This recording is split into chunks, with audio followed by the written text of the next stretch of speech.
Ito ang pinakamainit na balita ngayon.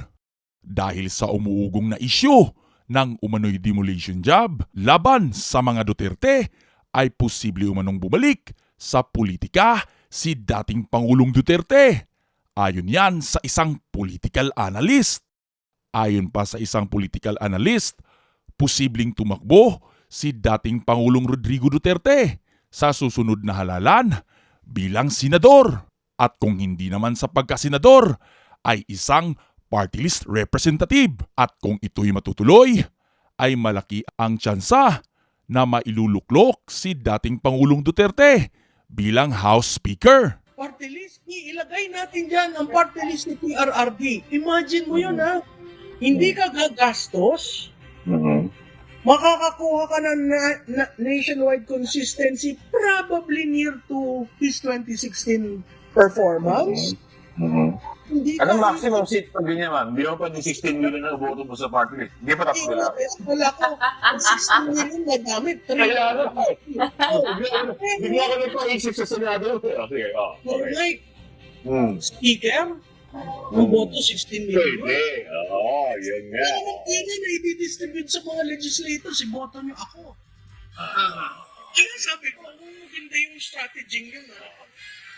Titingnan natin kung paano magde-develop yung salitang budol. Bago tayo magpatuloy, kung ikaw ay bago pa lang sa News Info PH, ay huwag mong kalimutan na pindutin ang bell button para lagi kang updated sa ating mga uploads araw-araw at mag-subscribe na rin.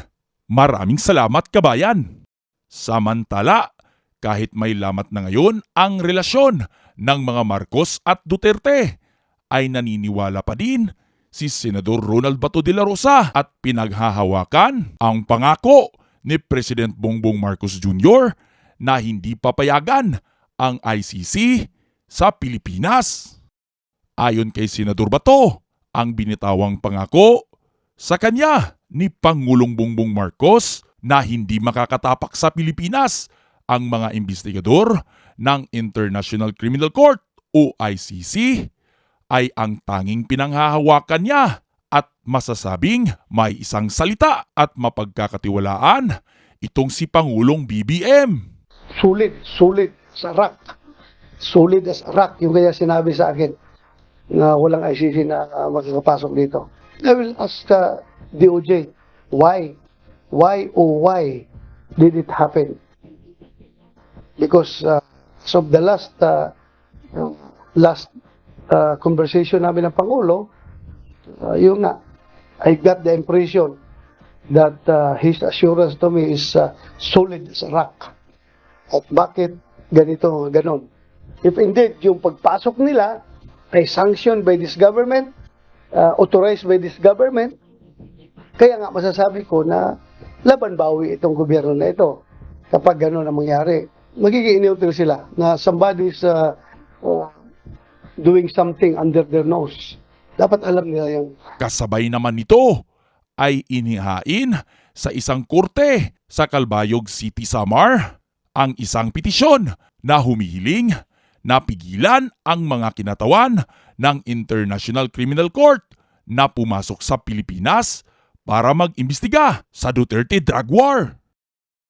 Nais rin ng petisyoner na ipadeklarang persona non grata ang ICC investigators kung nasa bansa ang mga ito. Samantala, isang dating general ng Armed Forces of the Philippines ang sinabing nanganganib ang kanyang buhay dahil sa binatikos niya sa kanyang vlog ang kasalukuyang administrasyon. Dahil anytime po baka ma-take down, magurgur ng Malacanang itong ating present channel. Alam nyo na ayaw ng Malacanang na criticize sila ng mga vloggers na katulad ko. Ang dating general na ito ay isang solid Duterte supporters at taga-suporta at tagapagtanggol ni Suspended Bucor Chief General Gerald Bantag na ngayon ay tagabatikos ng mga kamalian ng Administrasyong Marcos. Magandang araw mga kaibigan. Pag-usapan natin ngayon ang isang tao allegedly may kinalaman tungkol sa pagdudura ni First Lady Liza Araneta Marcos. Kay as exposed by Bagong Lipunan, gusto kong magbigay yan ng reaksyon. Gusto ko ang isingit, i-advertise muli ang aking backup YouTube channel, The General's Viewpoint. Ang link nasa description box ng video na ito. Paki-click and subscribe. Dahil anytime po baka ma-take down, magurgor ng Malacanang itong ating present channel. Alam nyo na ayaw ng Malacanang na criticize sila ng mga vloggers na katulad ko. Okay, ongoing ang live stream ni Kaloyroy Bagong Lipunan.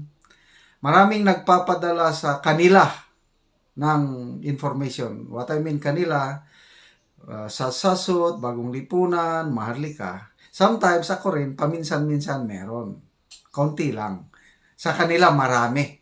So, ang isa sa natanggap niya, si Kaloyroy is itong si Gretchen Barreto na allegedly biktima sa pangdudura. Grabe. Pakinggan ninyo si Pinoy Survivor, Captain Dado. Grabe. Buong tapang na sinasabi niya talaga na itong kuting na presidente is under desire. So, everything points out dito sa First Lady. Yung kanyang pagkatao, ang kanyang ginagawa. Ako, nung bago election last year, maganda ang tingin ko kay Attorney Liza Araneta Marcos dahil tahimik siya. Tapos paminsan-minsan nga mag-appear ba siya sa mga videos, wala lang. Parang mahiyain. But I was totally wrong. Grabe, ang pagkatahimik pala niya is wala. Later on ko na lang unti-unting nakilala ang pagkatao ng First Lady nung magsimula na si Maharlika na mag-expose.